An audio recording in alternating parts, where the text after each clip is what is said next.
وعن أبي هريرة رضي الله تعالى عنه عن النبي صلى الله عليه وسلم قال: من صام رمضان إيمانا واحتسابا غفر له ما تقدم من ذنبه ومن قام ليلة القدر إيمانا واحتسابا غفر له ما تقدم من ذنبه متفق عليه।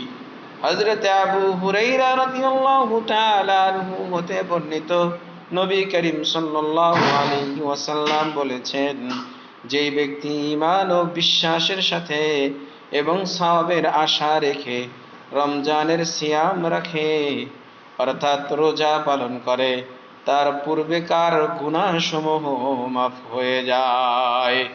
আর যে ব্যক্তি শবে কদরে অর্থাৎ ভাগ্য রজনী অথবা মহিয়সী রজনীতে ঈমান সহ সওয়াবের আশায় কিয়াম করে দাঁড়িয়ে দাঁড়িয়ে নামাজ পড়ে, তার অতীতের গুনাহসমূহ মাফ করে দেওয়া হয়। সুবহানাল্লাহ।